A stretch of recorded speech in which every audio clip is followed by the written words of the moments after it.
से तो लड़ नहीं सकता था। तो अमेरिका ने धमकी दिया किसको, भारत को, कि हमारे इन बेड़ों में परमाणु मिसाइलें रखी हुई हैं। ये कहता है कि हमारे बेड़े में परमाणु मिसाइलें तैनात है, एकदम तैयार है, आप चलाइए तो हम इधर से हम भी चला देते हैं यहाँ पे। क्या भारत की सेना 3 लाख रहती तो सरेंडर कर देती? यमराज घेरा जाएंगे तो नहीं छोड़ेगा सभी सब, बहुत खतरनाक है तो यहाँ पे, इसलिए ऊपर ऊपर लेके चल जाते हैं। भाई नीचे उतर के देख लेगा तो इनकाउंटर कर देगा सब, अगले दिन आएगा सेना के जवानों ने मार दिया यमराज के दूत को, बहुत खतरनाक। पर ड्यूटी थी, मेजर चांदपुरी इसके कमांडर थे। पाकिस्तानी यहाँ से 6000 की संख्या में घुस गए सब, अब बड़का बड़का टैंक लेके चल दिया सब यहाँ पर। अब पाकिस्तानियों को सूचना बहुत जबरदस्त मिली थी, अगर वो कामयाब हो जाते सब तो भारत के लिए बहुत दिक्कत हो जाता, 2 फ्रंट वार हो जाता दोनों ओर यहाँ पर। तो रात में घुसे सब, उस समय की जहाजें रात में नहीं उड़ पाती थी, तो एयरफोर्स हमारी किसी काम की नहीं थी, आई सब रात में एकदम तैयारी में थे सब। मेजर चांदपुरी को कहा गया कि आप हट जाइए, आप मुकाबला नहीं कर पाएंगे। हम मुकाबला नहीं कर पाएंगे, पगला गए हैं, सीख है सीख, 1.25 लाख से नीचे बातें नहीं करते हम, सीख लोग का तो अलग है, 1.25 लाख एक लड़ावा, 6000 को कौन पूछ रहा है, सीख है कितना चाहिए, 1.25 लाख, बोलिए पाकिस्तान वालों को और भेजे, तो भारत की सेना माथा पीट रही है भाई, इधर अलग दुनिया है, ठीक है भाई लड़िए आप यहाँ पे। अब भारतीय सेना के पास टैंक मारने के लिए थोड़ी सी आरसीएल जीप लगी हुई थी, जो टैंक को मारने के लिए सफल नहीं हुई थी, लेकिन भारतीय सेना की खुफिया एजेंसी को यह बात बताया गया कि इसमें डरपोक फौजी बहुत ज्यादा है सब, इसका फायदा उठा लिया मेजर चांदपुरी ने। वो टिफिन जो होता है ना खाना खाने वाला, माइंस को पहले बिछाए, अब बीच बीच में एक दो जगह टिफिन और नकली माइंस बिछा दिए। पाकिस्तानी टैंक घुसा, धड़ाम से उड़ गया, क्योंकि एक दो तो ओरिजिनल था, दूसर को उड़ा, वही में का कमांडर उड़ गया, जो मेन कमांडर था वह छिटा गया, ले अब बिना कमांडर के हो गया सब। अब भाई जिस सेना का कमांडर है चिथड़ा उड़ जाए, सेना का तो मनोबल वैसे गिर जाएगा, लेकिन पीछे से आदेश था कि तुमको लड़ना ही होगा, 120 को तो फौजी हैं सर, अरे 120 को ऐसा वो में अकेले को 1.25 लाख का इंतजार कर रहा है।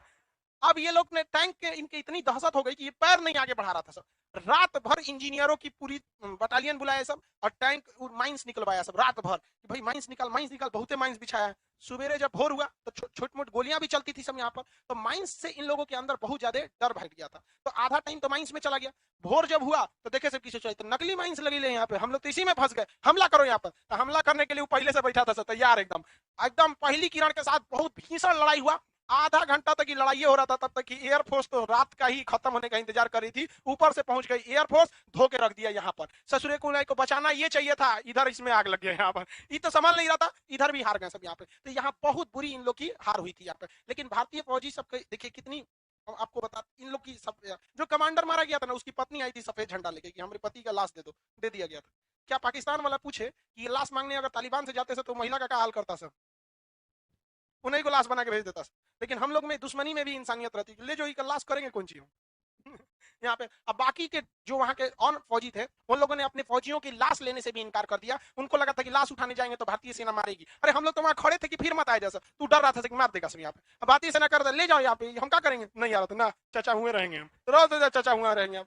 तो इस एरिया में तो पाकिस्तान का प्लान खत्म। ये चिल्ला रहा है किसको, चाइना को, तो चाइना करे तोरा तो पढ़ने लिखने से तो कोई मतलब है नहीं, हम लोग का पहले से समझौता हुआ है, तोरा क्या पता है, तोरा बस ये पता है हम तेरे लिए हमेशा खड़े हैं।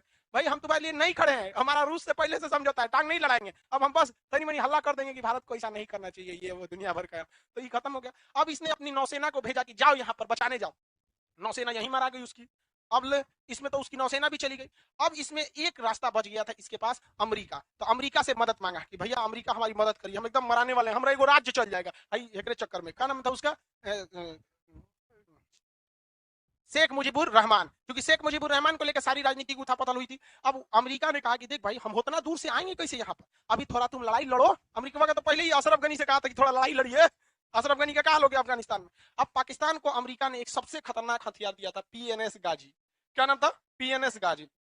ये पीएनएस गाजी एक बहुत ही बड़ी पनडुब्बी थी, और उस पनडुब्बी में इतनी क्षमता थी कि भारत का सबसे बड़ा विमान वाहक पोत आईएनएस विक्रांत को डुबा सकती थी। अब ये खबर लग गया किसको, भारतीय सेना को, कि भाई पीएनएस गाजी निकल चुकी है। सोचिए कौन सीक्रेट मिशन चला रहा है कि भारत को पता चल जा रहा है पीएनएस गाजी निकल चुकी है।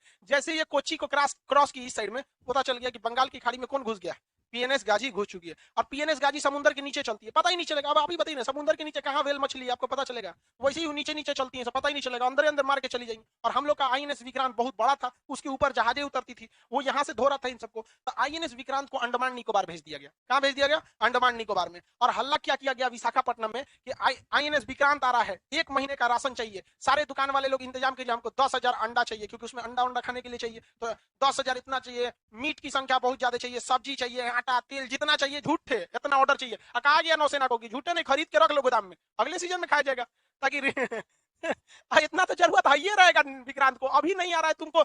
किसी सैनिकों को ये पता नहीं था कि आईएनएस विक्रांत यहाँ नहीं आ रहा है। यहाँ विशाखापट्टनम को सबको बताया गया था कि कौन आ रहा है, आईएनएस विक्रांत, जबकि ये गलत बात थी। आईएनएस विक्रांत नहीं आ रहा था, कहाँ था, अंडमान निकोबार। अब पूरा हल्ला हो गया। यहाँ पे अंडमान निकोबार में जितने भी आईएनएस विक्रांत के सैनिक थे उन सबको कहा गया कि अपने अपने घर अपनी मैडम को फोन कर दो कि हम आ रहे हैं, एकदम बढ़िया से खाना पीना बना के रेडी रखना। ताकि मीडिया की तो, मीडिया से आगे तो महिलाएं रहती हैं, पहले मीडिया नहीं था तो महिलाएं आगे बात फैलाती थी। एकदम जैसे खबर हुआ कि उसका आदमी, उसका हस्बैंड आ रहा है, एकदम खूब बढ़िया से, चलो एक बढ़िया साड़ी खरीद लेते हैं। अब दुकान पे गई, पूरा हल्ला की है, आईएनएस विक्रांत पे ड्यूटी है, पायलट है, साड़ी खरीद, मेहंदी उदी लगा देते हैं। मार, पूरा मोहल्ला में हल्ला हो गया पूरा। वहां पे विक्रांत आ रहा है, विक्रांत आ रहा है, विक्रांत आ रहा है। दुकानदार में सब हल्ला हो गया विक्रांत, जैसे कैसे मोदी जी आने वाले रहेंगे तो पूरा पटना के लोगों का हल्ला हो जाता है। पूरा हल्ला हो गया, विक्रांत आ रहा है। कौन बकलोलवा यहाँ पे पाकिस्तान का एजेंट बैठल था, वो पहुंचा दिया पाकिस्तान, यहीं आ रहा है विक्रांत, यहीं आ रहा है। पीएनएस गाजी कहाँ है रे, चल विक्रांत चल, यहाँ पे जाके मारो यहाँ पे। अब वहां गया ना तो वहां आईएनएस राजपूत खड़ा था। आईएनएस राजपूत को बनाया ही गया था आईपीएनएस गाजी को मारने के लिए, लेकिन किस्मत उस समय हमारी साथ नहीं दी। आईएनएस राजपूत का इंजन खराब हो गया था, इंजन खराब हो गया था, इसलिए भारतीय नौसेनाओं का ये टारगेट था कि इंजन खराब हो गया ना, मिसाइलवा काम कर रहा है ना, पीएनएस गाजी को बुला के लाते हैं एक पास यहाँ पे। हाई बकलोलवा चल गया, मुंह उठे कहा रे ये कहते उधर से आईएनएस राजपूत क्या कर दिया, मार दिया। डेप चार्ज होते हैं वो नीचे जाके फटते हैं, वहां दागा, वहां पर कुछ नहीं हुआ। देखिए अगर केवल बम फट रहा है उसका तगड़ा झटका, और बम के साथ साथ पनडुब्बी भी ब्लास्ट की, दोनों के झटके में अंतर होता है। एक दो को झटका लगा, कुछ नहीं हुआ, सब कैसे बच के निकल गया क्या गाजी। आधा घंटा बाद एकदम भीषण ब्लास्ट हुआ, तब पता चला कि तो चिथड़ा उड़ गया गाजी का। जो ब्लास्ट हुआ था ना, इससे उसके अंदर बहुत सारे चीजें डैमेज हो गए थे, और जो उसका अंदर का हाइड्रोजन गैस का प्लांट था बहुत ज्यादा उसमें हाइड्रोजन गैस बना लिया था। अब उसकी मजबूरी थी या तो ब्लास्ट हो या तो ऊपर आए, क्योंकि ऊपर आएगा तभी निकलेगा, अंदर अंदर हाइड्रोजन छोड़ेगा, बुलबुला बन जाएगा। ऊपर तो राजपूत, आईएनएस राजपूत खोजिए रहता कहां से बुलबुला निकल रहा है, मार देता वहीं पे। अभी लोग असमंजस में पड़े, तब तक अंदर अंदर गाजी क्या हो गया, ब्लास्ट हो गया। पाकिस्तान की पूरी तरह से कमर टूट गई थी इस युद्ध में, और इस दौरान यहां तो पाकिस्तान पिटा रहा था। अब जरा सोचिए, जो भारतीय सेना बांग्लादेश में घुस चुकी थी वो अंदर क्या कर रही होगी। वो इतना मार मारी थी वहां के लोगों को, इतना मार मारी थी कि वहां के सैनिकों के पास अब सरेंडर करने के सिवा कोई रास्ता नहीं था। लाहौर फोन करते था, अब्बा जान क्या करे, क्या करे, तुम वहां पे रहो चुपचाप, यहाँ पे कहते लड़ो अभी। अब अमेरिका ने अपनी सबसे खतरनाक चाल चली। पाकिस्तान ने अमेरिका को कहा, आप हमको इस युद्ध में बचा लीजिए, हम आपको यहां पर भी एगो सेना का अड्डा दे देंगे, आप यहां से चाइना को भी टॉर्चर कर सकते हैं, यहां से भारत को भी मार सकते हैं, हम आपको कराची में भी दे देंगे, अरे आप जो कहिएगा हम सब उठा के दे देंगे, बस हमको इस युद्ध में क्या कर लीजिए, बचा लीजिए। अमेरिका का ये बात है, चल भारत से लड़ने के लिए। अब अमेरिका जो देखेंगे वो ज्योग्राफिकली भारत से ज्यादा दूरी पर है। अमेरिका को आप देखिए, ज्योग्राफिकली देखेंगे तो अमेरिका क्या है, ज्यादा दूरी पर, और हमसे ज्यादा करीब कौन है, रूस।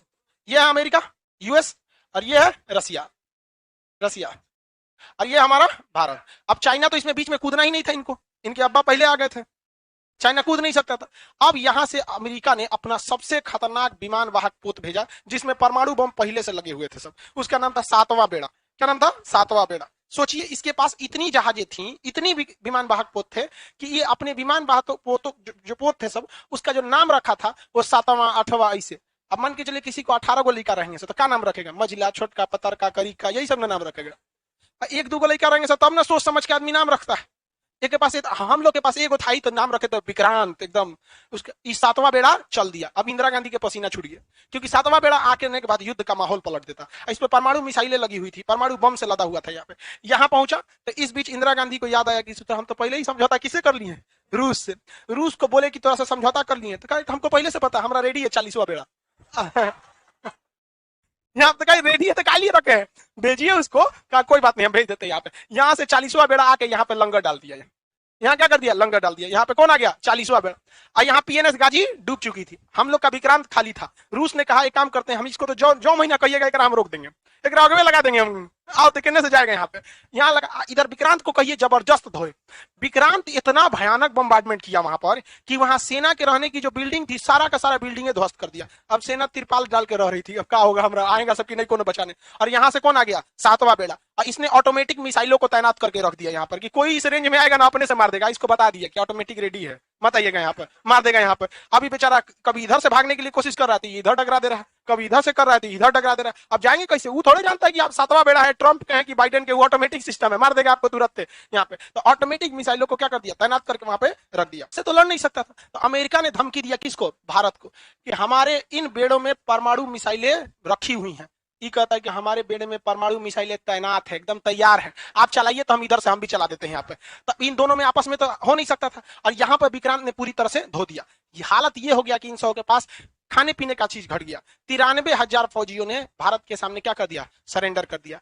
कैसे दुनिया थूक रही है अभी अफगानिस्तान के फौजियों को कि 3 लाख थे सब तुम लोग। क्या भारत की सेना 3 लाख रहती तो सरेंडर कर देती? यमराज घेरा जाएंगे तो नहीं छोड़ेगा सब सब। बहुत खतरनाक है तो यहाँ पे, इसलिए ऊपरे ऊपरे लेके चल जाते हैं। भाई दिए नीचे उतर के देख लेगा तो इनकाउंटर कर देगा सब। अगले दिन आएगा सेना के जवानों ने मार दिया यमराज के दूध को।